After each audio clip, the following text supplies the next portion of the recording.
Muito bem, convido amados a estarem abrindo a palavra do Senhor, no livro de Amós, livro do profeta Amós, o profeta menor, capítulo 4, versos de 1 a 3, e estaremos lendo à medida que estivermos discorrendo na mensagem dessa noite. Acredito que nenhum dos irmãos já sentaram no banco dos réus. Não sei se já foi a sua experiência. Eu acredito que não. Se já foi, então é porque eu não sei, não é verdade? Mas de qualquer forma, eu gostaria de dizer que sentar no banco dos réus não é um lugar nem uma posição tão confortável assim. Por ser povo de Deus, nós não somos isentos desta possibilidade de sentarmos no banco dos réus. O passado já nos reserva que alguns dos filhos, homens, mulheres de Deus, já foram julgados, mesmo que inocentemente, também foram condenados. Nós temos o nosso Salvador, o Senhor Jesus Cristo, que esteve diante de um juiz, que esteve, em termos, sentado no banco dos réus, ainda que sem pecado, sem ter culpa alguma, e ele também foi condenado. Em sua segunda carta, Pedro nos ensina no capítulo 4 e nos diz, nos lembra que é chegado o juízo sobre a casa do Senhor. E ele diz: ora, se primeiro vem por nós, o que se dirá daqueles que não são do Senhor? Então, em algum momento nós estaremos diante do Senhor. Paulo fala isso em carta à igreja de Corinto, que haveremos de um dia comparecer todos perante o tribunal de Cristo, tribunal do Senhor. Certamente, não para uma avaliação de salvação, mas para uma avaliação do zelo da nossa vida com respeito aos galardões. É interessante porque este mês de agosto nós estamos na nossa terceira edição do Família Agosto de Deus e decidimos então estudar o livro do profeta Amós. E domingo passado nós trabalhamos os capítulos 3 e 4, e a mensagem de hoje está baseada então no capítulo 4. O capítulo 4 de Amós é um chamado a um despertar do povo de Israel para iminente momento em que ele estará diante do Senhor, sentado no banco dos réus. A própria palavra nos lembra, onde nos diz: prepara-te para encontrares com teu Deus. Já parou para pensar nessa frase? Prepara-te para encontrares com teu Deus. Amós foi um profeta, não, vamos dizer assim, da linhagem dos profetas, da família dos profetas. Amós, vivendo ali em Tecoa, ele era então um boiadeiro, um pastor de rebanhos, mas ele tinha profundidade no conhecimento moral, social e econômico de Israel. Mas ainda, Amós também tinha um profundo conhecimento da espiritualidade ou falta dela em relação ao povo de Deus. E Amós aqui, dirigido pelo Espírito do Senhor, ele apresenta então 3 pautas do qual o povo estaria diante do Senhor, sentado no banco dos réus para prestar contas. Amados, essa mensagem não foi algo apenas para os dias de Amós. Essa mensagem é para os nossos dias também. Hebreus nos lembra que a palavra do Senhor é viva e eficaz. E essa mensagem é para o nosso coração nesta noite. Quais então as 3 pautas que Amós, no capítulo 4, nos chama a atenção, e nos seus dias ele apresentou ao povo de Israel, as tribos do norte, as tribos em que Jeroboão ficou ali encarregado de liderar, as maiores tribos, 10 tribos, e neste sentido, virando uma decadência moral e também religiosa, Amós é dirigido pelo Senhor para ali estar apresentando essas 3 pautas. A primeira pauta, o Senhor mesmo aqui vai despertar o nosso coração, e eu convido você a ler comigo o verso 1. Amós capítulo 4, verso 1, onde nos diz a palavra do Senhor: ouvi esta palavra, vacas de Baçã, que estais no monte de Samaria, oprimis os pobres, esmagais os necessitados, e dizei a vosso marido: dá cá e bebamos. Logo de início, a palavra é chocante: vacas de Baçã. Ora, para quem então ele estaria apregoando, pregando e chamando a atenção? Certamente não eram vacas, literalmente, mas ele usa aqui de um recurso linguístico, de uma figura de linguagem, para chamar a atenção às mulheres de Samaria. É forte, uma palavra dirigida às mulheres de Samaria. Por quê?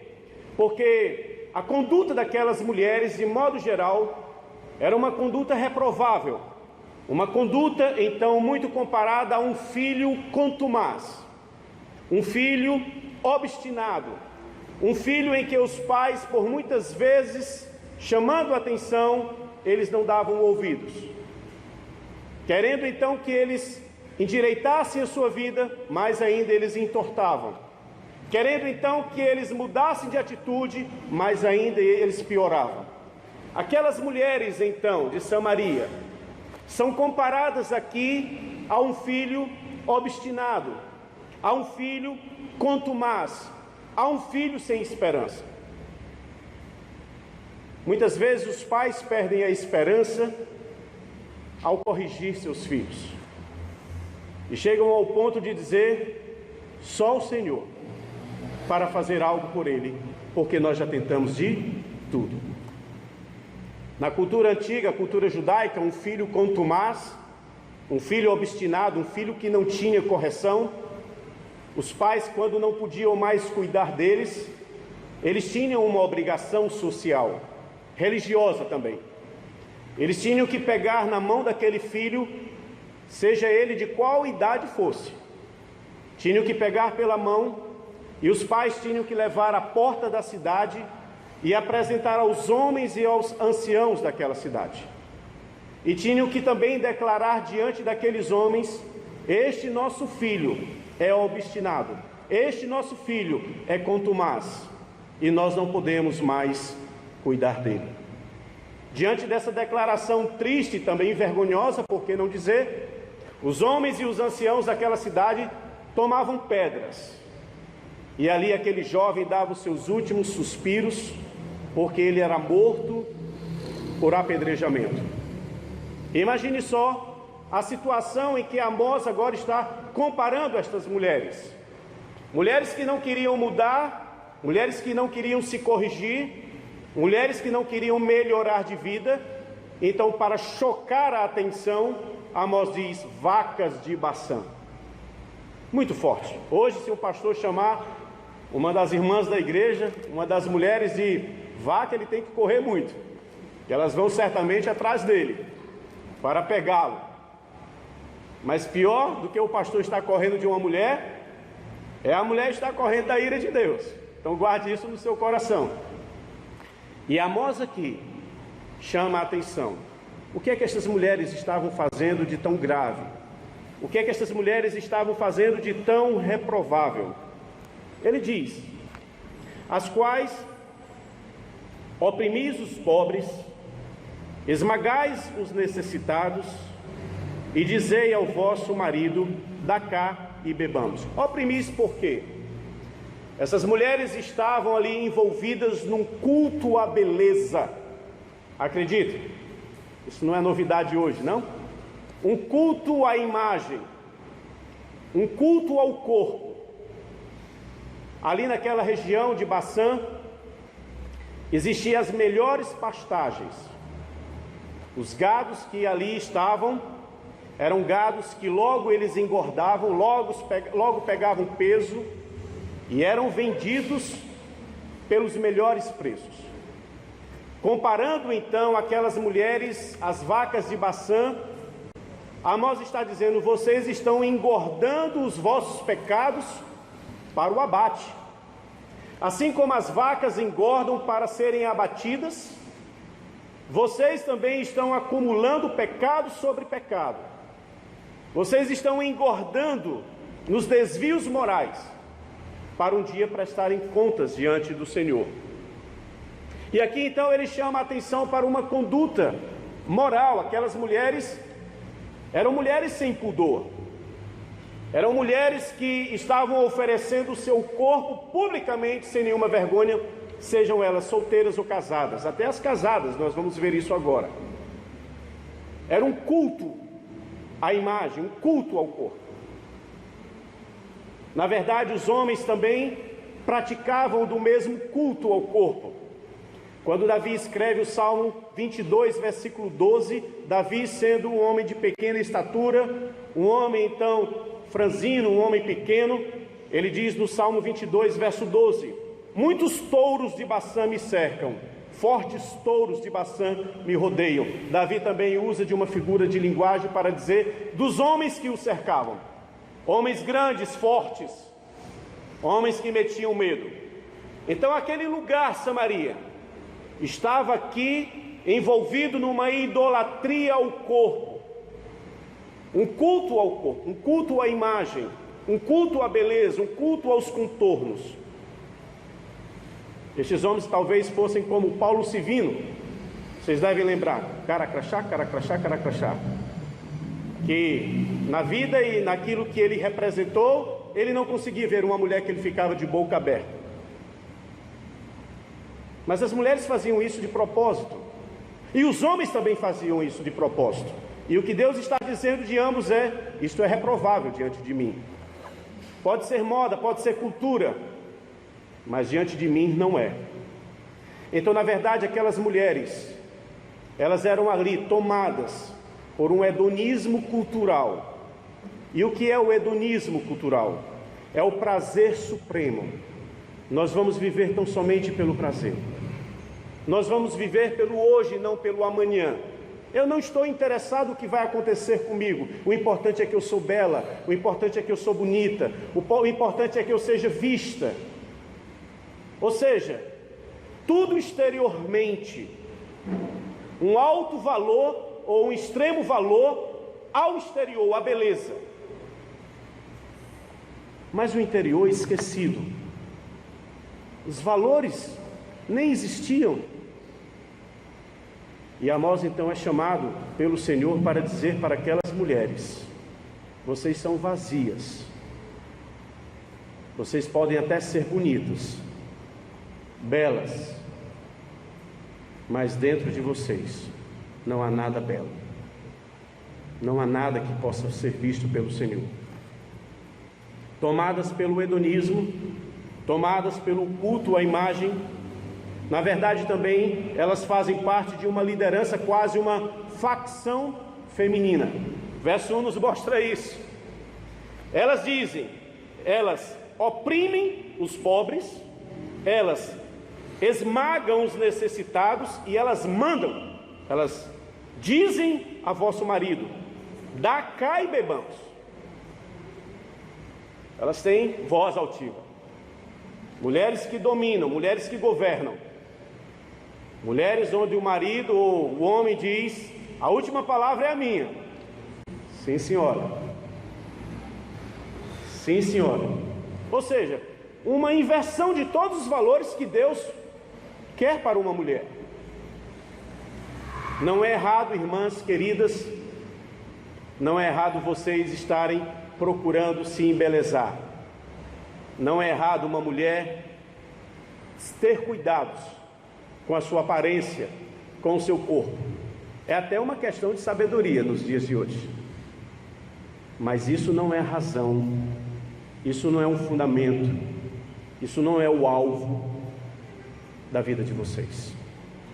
Devem fazer isso sem os exageros, devem buscar isso sem os extremos, e devem ter isso como parte da vida e não como uma causa principal, porque a causa principal da vida de vocês não é a beleza, deve ser o Senhor. O embelezamento da mulher cristã, o embelezamento da mulher de Deus não é o seu exterior, é o seu interior. E essas mulheres cultuavam a beleza, essas mulheres oprimiam os pobres, essas mulheres passavam por cima como um rolo pelos necessitados, e essas mulheres mandavam em seus maridos, quando estes chegavam com os dinheiros, com o produto então da venda do gado, elas diziam: dá cá e vamos beber. Essas mulheres ainda tinham o hábito da bebida, que as tornavam ainda piores, porque tirava delas o controle e tirava delas, acima de tudo, a moral.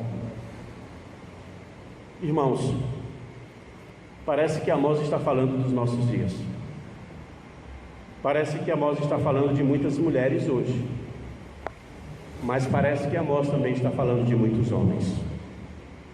Homens sem pulso, homens sem liderança, homens sem posição. Embora Amós esteja dirigindo, e nós estamos seguindo aqui de uma forma criteriosa o que a palavra nos coloca, mas os homens não são isentos, os maridos não estão isentos aqui. E nós, como igreja, nós estamos aprendendo aqui igualmente, homens e mulheres. Nós temos que ser diferentes dessa cultura, de uma cultura feminista, de uma cultura preconceituosa, de uma cultura que quer obter valores tirando valores, destruindo valores, principalmente os valores de Deus, bíblicos, judaicos e cristãos. Nós temos que ser contra essa cultura, porque a Bíblia ela é supracultural, ela não é submissa a cultura nenhuma, ela molda as culturas, ela não é moldada pela cultura. Então aquele lugar, aquela região ali de Samaria, aquele lugar entre um lugar de grandes pastagens, belas pastagens, na verdade era um campo minado. Um campo minado para as mulheres de bem e um campo minado para os homens de bem. E fazendo então uma comparação, refletindo sobre um campo minado nos dias de hoje, eu fico pensando em algumas academias. Calma, eu não sou contra uma academia. Se você precisa se inscrever numa academia amanhã, pode ir, viu? Para a sua saúde, para que você então possa obter mais resistência física. Nós vivemos num mundo em que a saúde deve acompanhar tudo isso. Mas achar que nas academias nós vamos encontrar pessoas só preocupadas com a saúde é muita ingenuidade. É muita ingenuidade. Nas academias nós vamos encontrar homens e mulheres ali moldando seus corpos, cultuando seus corpos para fazer com que outros tropecem. Admita isso ou não, mas é uma verdade. Então tenha muita sabedoria qual a academia que você vai procurar, vai fazer. Também procure o horário, porque, irmãos, a nossa tônica não é esta. O culto à beleza, o culto ao corpo. Ao invés de nós estarmos diante de um espelho 24 horas, nós devemos estar na presença do Senhor. Nós devemos estar na presença do Senhor. E não faça essa troca insana, deixando estar na presença do Senhor para estar olhando para si, refletindo apenas algo que não tem muito valor sem a presença do Senhor. É interessante porque o Senhor vai dizer no verso 2, acompanhe comigo: jurou o Senhor Deus pela sua santidade. Deus vê aquela situação, Deus reprova aquela situação. Deus vê aquele comportamento e Deus tem algo a dizer àquele comportamento, e aqui é digno de observação. Jurou o Senhor Deus pela sua santidade, que dias estão para vir sobre vós, em que vos levarão com anzóis, e as vossas restantes com fisga de pesca. Saireis cada uma em frente de si pelas brechas, e vos lançareis para Hermon, disse o Senhor. Deus está anunciando aqui que o império assírio viria, que o império assírio tomaria então Samaria, e o império ali assírio, vendo estas mulheres, olha só, vendo a beleza destas mulheres, aqueles homens ímpios, mais ímpios do que estes, estariam tomando estas mulheres para si e estariam carregando essas mulheres como escravas. Mas como eles iriam carregá-las? eles iriam carregá-las colocando anzóis. E eles, de fato, enfiavam anzóis e eles carregavam as pessoas assim, pelo queixo, sem dó, sem pena alguma. E Deus está dizendo: dias virão que isso irá ocorrer com você. E Ele está jurando pela sua santidade. A santidade de Deus, irmãos, é o que faz Deus ser o que Ele é. A santidade de Deus é o que faz Deus ser o que Ele é. A santidade de Deus será motivo de perturbação para alguns, diante do modo de vida que levam, diante das atitudes que costumam ter, pior ainda, diante de um comportamento errado que não querem mudar. A santidade de Deus, o que deve nos fazer a mudar de atitudes erradas para atitudes corretas, é a santidade de Deus. Pense na santidade de Deus. Deus é santo e Ele jura pela sua própria santidade. Vendo um comportamento deplorável, vendo um comportamento digno, então, de repreensão, Deus está dizendo: eu vou jurar pela minha santidade, e você precisa pensar na minha santidade. O frenesi em torno da beleza não é algo apenas dos dias de Amós. Nós sabemos, irmãos, que o frenesi é algo que está nos nossos dias.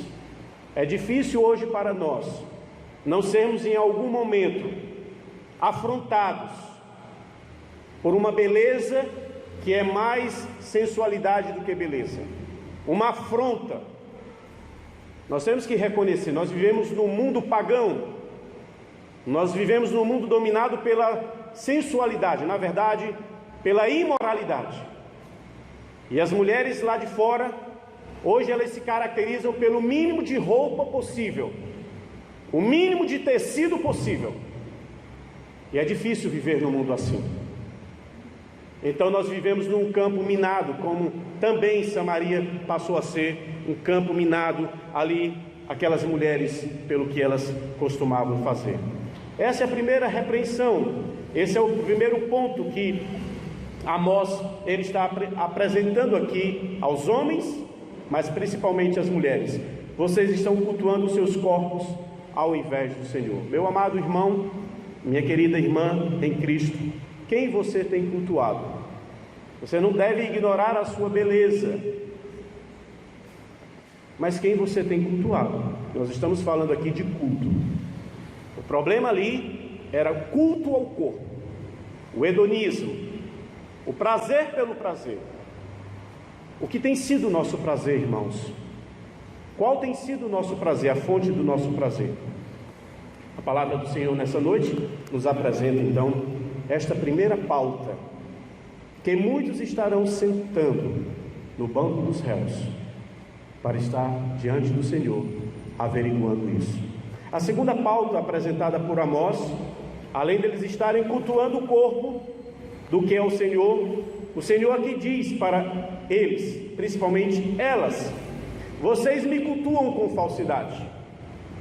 E ele diz aqui, verso 4: vinde a Betel e transgredi, a Jugal e multiplicai as transgressões, e cada manhã trazei os vossos sacrifícios, e de 3 em 3 dias os vossos dízimos, e ofereceis sacrifício de louvores, o que é levedado, e apregoai ofertas voluntárias, e publicai-as, porque disso gostais, ó filhos de Israel, diz o Senhor. Eles tinham uma vida religiosa, eles tinham uma vida devassa e também uma vida religiosa. Eles estavam ali comungando dos dois estilos de vida. Às vezes nós achamos, irmãos, de que uma pessoa devassa, ela não é também, abre aspas, religiosa. Ela é religiosa, ela procura ser as duas coisas, tentar acertar dos dois lados, quem sabe até. E aqui é interessante porque o Senhor está também declarando que as mulheres de Samaria, juntamente com os homens ali, eles tinham uma vida religiosa, eles cultuavam. Os versos 4 e 5 mostram que eles traziam as suas ofertas, traziam os seus sacrifícios, de 3 em 3 dias, eles traziam os seus dízimos, tinham uma responsabilidade com a manutenção ali do templo, da adoração em Betel. Não só em Betel, é citado aqui: vinde a Betel e transgredi, e a Gilgal e multiplicai as vossas transgressões. Eles se apresentavam diante do Senhor, mas se apresentavam diante do Senhor sem cuidado algum. Irmãos, eles transformavam o santo em profano. Porque, irmãos, o que é feito lá fora é uma questão de tempo. Começar ou se desejar fazer aqui dentro. O que é feito lá fora, muitas vezes não fica só lá fora. A tendência é chegar aqui também. Mas por quê, pastor? Por causa do Senhor, porque a afronta do homem é contra o Senhor. A afronta da natureza pecaminosa, ela aponta para o Senhor. Ela busca atingir o Senhor. E esse comportamento reprovável também é trazido ao altar e apresentado diante de Deus. E Deus está aqui, irmãos, com uma angústia. Deus está aqui com uma tristeza. Deus não está se agradando deles. Por isso que o verso 4 diz: vinde a Betel, vinde a Gilgal, transgredi e multiplicai as vossas transgressões. Deus relata o que eles estavam fazendo. Eles estavam transformando a verdade em mentira, ou estavam cultuando a mentira no lugar da verdade, como você queira. Eu aprendi, tenho colocado aqui diante dos irmãos essa máxima: o certo da maneira errada dá errado. O certo da maneira errada dá errado. O errado da maneira certa também dá errado. O certo da maneira certa é que vai dar certo. Então não adianta você querer fazer o errado e colocar um corpo, uma aparência, um jeito, um molde espiritual e dizer assim: não, Deus vai aceitar, não, Deus vai me receber, não, eu vou dar isso e em abundância, como ele cita aqui, as vossas ofertas, os vossos sacrifícios, os vossos dízimos. Não, o Senhor me requereu isso, eu vou apresentar e Ele vai receber. Nada disso. Nada disso. Quer uma prova? Marque Amós para que você não perca, profeta Amós, e vamos para 1 Samuel 15. 1 Samuel capítulo 15. 1 Samuel capítulo 15.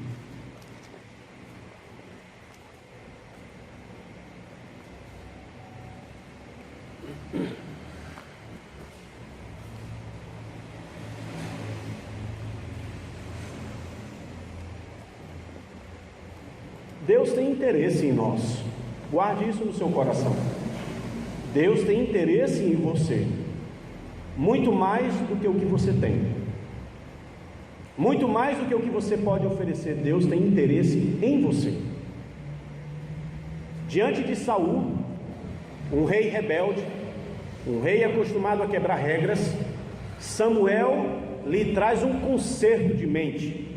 Verso 22: porém Samuel disse: tem porventura o Senhor tanto prazer em holocaustos e sacrifícios, quanto em que se obedeça a sua palavra?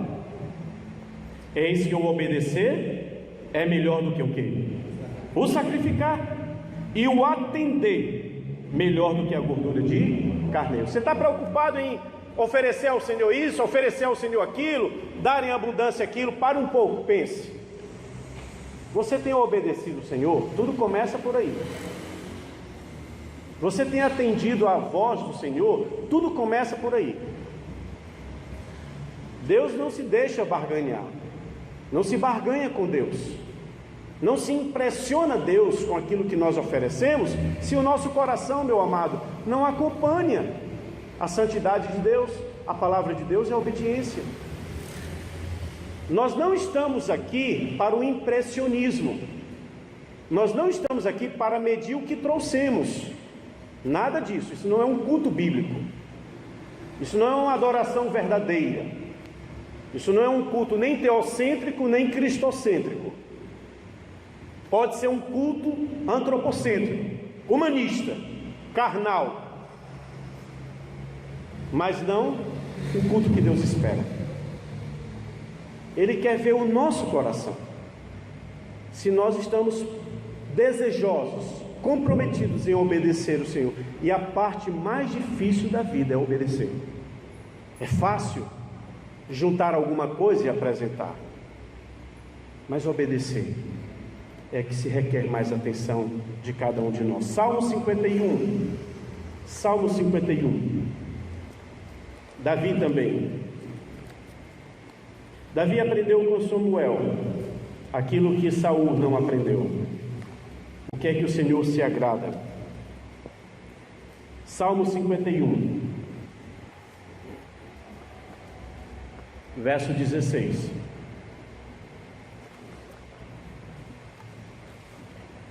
Salmo 51, verso 16 diz: pois não te comprases em sacrifícios, do contrário eu te os daria.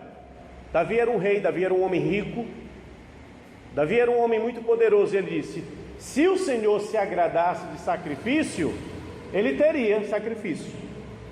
Eu daria sem medida, moveria agora o reino, obrigaria todas as pessoas a trazerem sacrifícios em abundância ao Senhor. Mas o Senhor não está esperando nem se agradando de sacrifícios. Davi continua: e não te agradas de holocausto, sacrifícios agradáveis a Deus. Verso 17: são um espírito quebrantado e um coração compungido e contrito não desprezarás, ó Deus. O verdadeiro culto não é aquele culto em que nós temos como preocupação levantar as mãos. O verdadeiro culto é aquele que nós temos como atitude de dobrar os joelhos, nos curvarmos diante de Deus, quebrantar o coração, derramar o nosso coração, talvez com lágrimas, talvez com tristeza, talvez com vergonha, mas é esse culto que o Senhor espera encontrar em mim e em você. É esse culto de confissão, é esse culto de arrependimento, é esse culto de mudança de vida, e não um culto aparente, em que nós chegamos e oferecemos e fazemos todo tipo de estripulia, em que nós apresentamos aqui o melhor, vamos embora e nada mudou. Esse não é o culto que agrada ao Senhor. Esse não é o culto que transforma a vida. Esse é um culto que engana pessoas. E esse é o culto que tem levado milhares e milhares ao inferno, porque não há mudança de vida. Amós está dizendo: Deus não se agrada do que vocês estão fazendo. Vocês estão oferecendo sacrifício, trazendo os vossos dízimos, oferecendo as vossas ofertas de louvor, mas Deus está dizendo: eu não quero receber nada de vocês. Eu não preciso. Você já ouviu aquela frase: hoje eu vou na igreja por tal pessoa, hoje eu vou na igreja por tal pregador, ou hoje eu vou na igreja por conta daquela banda, por conta daquele músico, hoje eu vou na igreja, e a pessoa não menciona que é por Deus. Ela vai à igreja por qualquer outro nome, menos o do Senhor, por qualquer outra imagem, menos o Senhor. Como é que aquela pessoa sai dali? Ela entra, fica e sai, e ela não tem um encontro com o Senhor, porque ela não marcou um encontro com o Senhor. Nessa noite, irmãos, a pessoa mais importante, aquela que não pode faltar no nosso encontro com o Senhor, com Deus, é Ele. Todos nós aqui fazemos parte desse bojo de presença, de comunhão, mas a pessoa mais importante que nós não podemos sair sem termos encontrado é o Senhor. Pense nisso. A falsa adoração, ela desvia o adorador de Deus. A falsa adoração, ela impressiona e não quebranta. A falsa adoração, ela mantém a pessoa no engano e não no conserto de vida. Não é a intenção do Senhor sentarmos no banco dos réus. Deus não tem interesse que nós sentemos no banco dos réus. O Senhor gosta que eu sente e seja julgado. Nada disso. Ele começa então a partir dos versos 6 até o verso 11, rapidamente, por conta do tempo. O Senhor começa então dando provas de que a terceira e última pauta que ele apresenta aqui é: quantas vezes eu chamei vocês para me ouvir e vocês não me deram ouvidos. A primeira pauta: vocês estão cultuando seus corpos ao invés do Senhor. A segunda pauta: vocês aqui estão oferecendo sacrifícios impuros, contaminados pelo mundanismo, pelo pragmatismo, pelo que dá certo, mas nem sempre o que dá certo é aceitado pelo Senhor, é aceito pelo Senhor. Nem sempre o que dá certo Deus aprova. Cuidado com o pragmatismo, cuidado com aquilo que dá certo, pode estar sendo rejeitado pelo Senhor. Mas a terceira pauta que o Senhor nos apresenta aqui: vocês me ignoraram nos muitos avisos que eu enviei. Quais? Verso 6: os deixei de dentes limpos. Deus ali reteve a abundância, Deus tirou deles então a fartura, e eles passaram uma grande fome, e eles não tiveram o que mastigar, e eles não tiveram o que comer, e o Senhor ali privou os alimentos. E a figura aqui que Amós coloca é: eu deixei vocês de dentes limpos em todas as vossas cidades, com falta de pão em todos os lugares. Aí tem uma frase que eu gostaria que os irmãos pudessem acompanhar no final de cada um dos versos que eu irei destacar. Contudo, o que é que diz na sua Bíblia? Contudo, não vos convertestes a mim, diz o Senhor. Então o Senhor fecha aqui a despensa, o Senhor aqui traz aqui um momento de seca, um momento de falta, mas eles não se quebrantam diante do Senhor. Versos 7 e 8: além disso, retive de vós a chuva 3 meses antes da ceifa. Fiz chover numa cidade e em outra não. Fiz chover em um campo e o outro ficou limpo, sem chuva, se secou. Andaram 2 ou 3 cidades, indo a outra cidade para beberem água, mas não se saciaram. Contudo, não se convertestes a mim, disse o Senhor. Deus então agora dá seca, faz chover num canto e não no outro. E eles, ao invés de perceber isso e se voltar para o Senhor, pedir a clemência, pedir a misericórdia, irmãos, o coração humano, ele é tão traquino, que o coração humano dribla muitas vezes a disciplina de Deus. Sabia disso? Que o coração humano tem a habilidade de driblar a disciplina de Deus. Deus está pesando a mão e você está dizendo: não, não é por isso não. Não é por isso não, é porque a crise, a situação, a grande seca, e Deus pesando a mão. E o coração humano dando outras desculpas. O coração humano dando ali os seus jeitos, o jeitinho brasileiro. Mas o Senhor diz: contudo, não vos convertestes a mim, diz o Senhor. Verso 9: feri com crestamento e ferrugem a multidão das vossas hortas, as vossas vinhas, as vossas figueiras, das vossas oliveiras, devorou o gafanhoto. A frase: contudo, não vos convertestes a mim, diz o Senhor. A lavoura amarelou antes do tempo, ficou com mancha, uma praga. O que sobrou então secou, o gafanhoto veio e comeu tudo. Irmãos, é só castigo, castigo, castigo, castigo, castigo, castigo. E a mesma atitude: vocês não estão se convertendo a mim. Verso 10: enviei a peste contra vós outros, da maneira do Egito.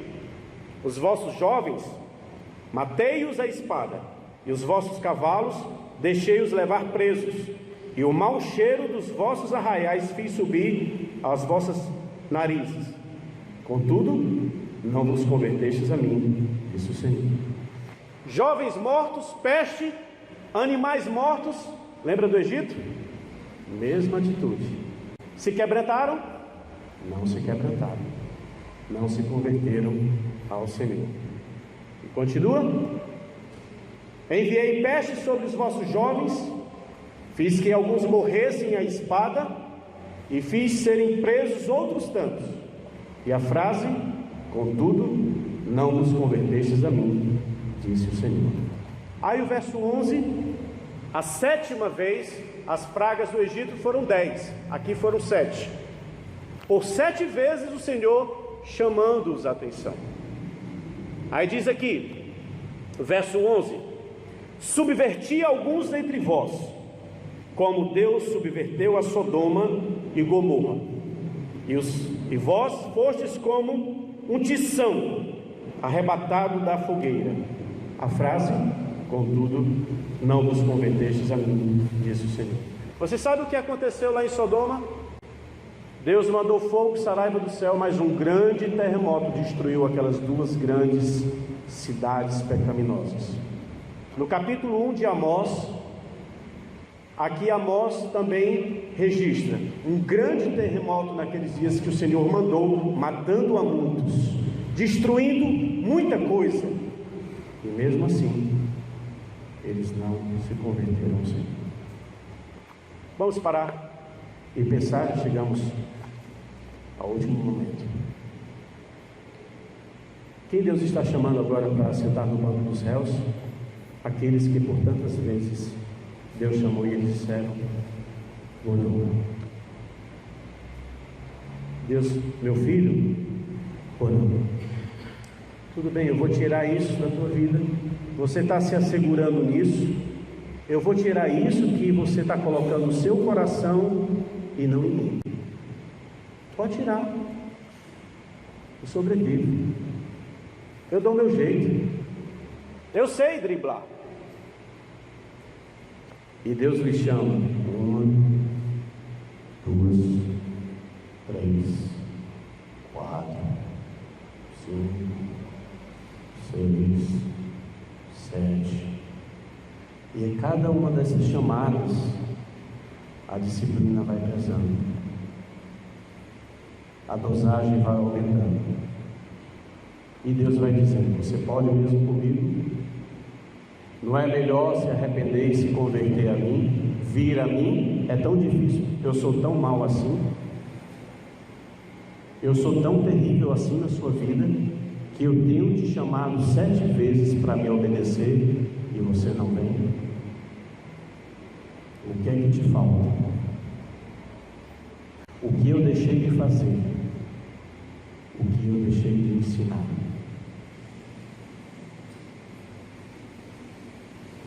Deus está aqui, irmãos, chamando esse povo para sentar no banco dos olhos. E Deus aqui está chamando também você e a mim, porque muitas vezes estamos resistindo à voz do Senhor. Deus, de uma forma amorosa, por 7 vezes, Deus demonstrando o seu amor, a sua fidelidade, dizendo: o pai que ama, ele disciplina o seu filho, porque se ele não disciplina, é porque não é filho, é bastardo. Deus só disciplina quando ele é pai. Então, se você está sendo de alguma forma disciplinado pelo Senhor, em alguma medida, disciplinado pelo Senhor, em algum estágio, disciplinado pelo Senhor, amém. Se quebrante logo, meu irmão, e venha logo, demore não. Mas se você pinta, borda, prega e costura, faz da sua vida o que bem entende, vive como quer, dizendo: quem manda no meu nariz sou eu, quem manda na minha vida sou eu, de queixo levantado, lembre dos assírios. Está de queixo levantado? Eu vou meter um anzol nesse queixo e vou te arrastar por ele. Você não quer vir a mim não?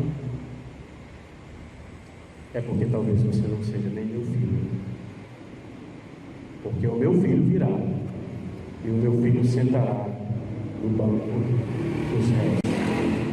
Há um recado da parte de Deus para quem é assim. E o recado está aqui no versículo 12, eu convido você a ler comigo. Portanto, acompanhe na sua Bíblia. Assim te farei. Quem? Qual o nome que está aí na sua Bíblia?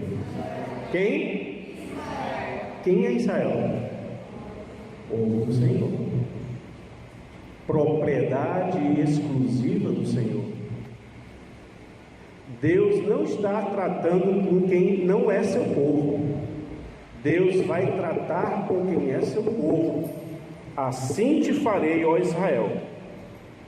E porque isso te farei, prepara-te, ó Israel, para te encontrares com o teu Deus. Vamos repetir essa frase? Prepara-te, ó Israel, para te encontrares. Novamente, prepara-te, ó Israel, para te encontrares com o teu Deus. Vamos aplicar essa palavra? Vamos tirar o nome Israel e bote o seu nome. Vamos ler agora? Prepara-te, ó Sérgio, para te encontrares com o teu Deus. Se você é filho de Deus, se você tem resistido à voz de Deus, se você tem se moldado ao mundo e não a Deus, se você tem obedecido à cultura e não à palavra de Deus, tenha isso como certo. Se você é de Deus, Deus está aqui nessa noite dizendo: bora sentar? Bora ter um encontro comigo? Por quê? Porque ele diz no versículo 13: porque ele é quem forma os montes e cria o vento, e declara ao homem qual é o seu pensamento, e faz da manhã trevas e pisa os altos da terra. Senhor Deus, Deus dos exércitos, é o seu nome. Este é o Deus que nós devemos nos curvar. Este é o Deus que nós devemos adorar. Este é o Deus que nós devemos atentar para o que ele diz aqui. E este é o Deus que vale a pena renunciar tudo, a começar pelo eu, para dizer: Senhor, eu quero estar junto de ti. Curve sua cabeça, vamos orar.